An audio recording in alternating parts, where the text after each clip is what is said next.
Dusty's Big Job. Dusty Crophopper was a world-famous racing champion, but he always made time for his friends in Propwash Junction, especially his coach, Skipper. One day, as the two were out flying, Dusty lost control and altitude. Skipper guided a weak and shaky Dusty in for a landing. Then he brought him to Dottie, Propwash Junction's mechanic. Dottie explained that Dusty's engine was failing. He would have to slow down to stay safe. "I'm going to install a warning light on your panel," Dottie said. "If it comes on, you'll need to pull power." Dusty knew what that meant. His days as a racer were over. He was pretty sad, wasn't he? Yeah.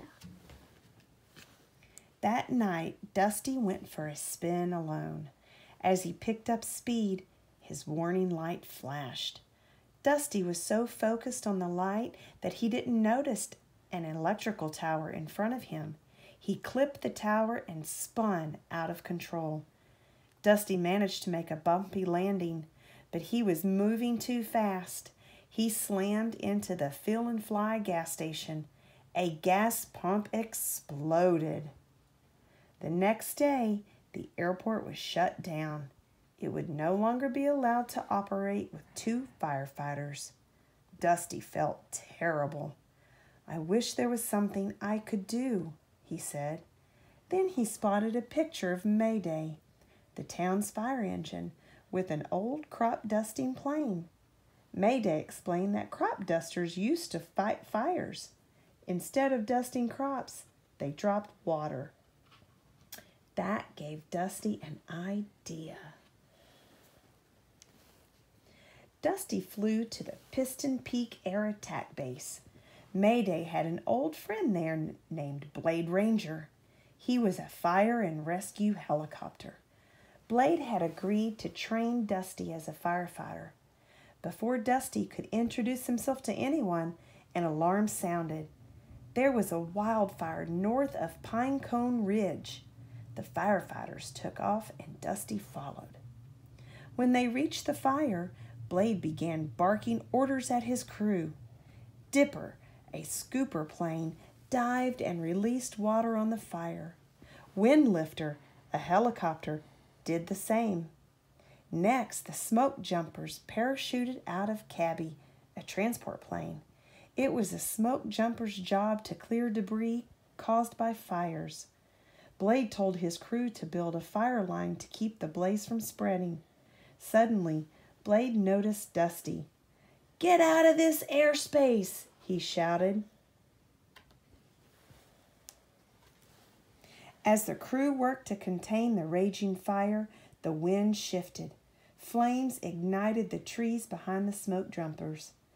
Just then, a tree fell and blocked their escape route. The smoke jumpers were stuck.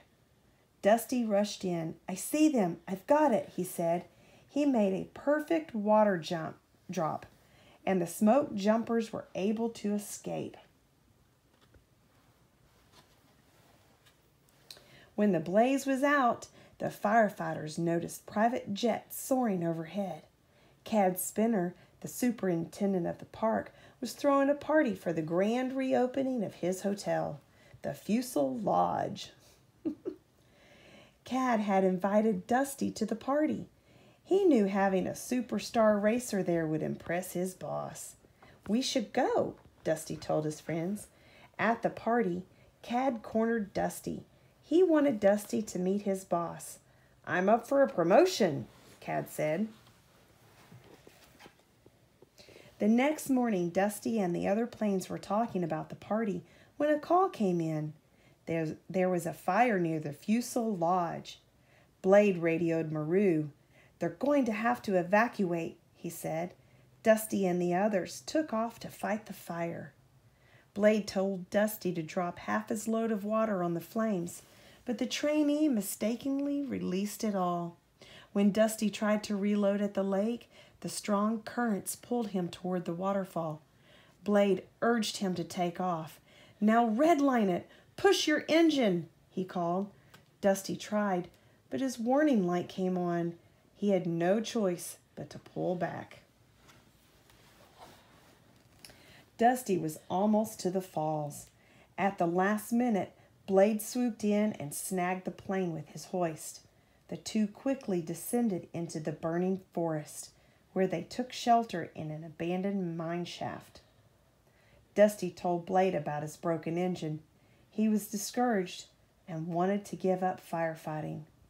"If you give up today, think of all the lives you won't save tomorrow," Blade said. Meanwhile, the fire was moving closer to the mine shaft. Soon it reached the entrance. Blade shielded Dusty to keep him safe from the flames. Finally, the fire moved past them. Blade took off and then slammed into the ground. He had been injured by the fire. Dusty was on the radio in a flash. "Come in," he called. "Blade is down." Soon, Windlifter arrived to airlift Blade back to the base for emergency repairs. Over at the fuselage, panicked guests tried to flee the fire. But Cad was more worried about his hotel than his guests. He ordered his assistant to reroute the park's water supply to the hotel sprinklers. Meanwhile, outside, the wind shifted again. The fire spread, blocking the only way out of the park. The firefighters flew to the blocked exit. With the water rerouted, they had only what was in their tanks.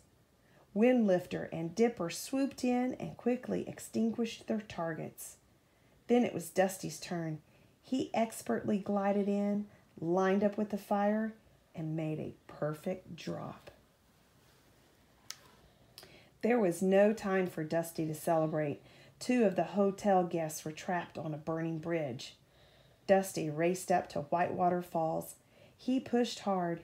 Even his red warning light started to blink. As Dusty dumped water on the fire, a repaired blade arrived.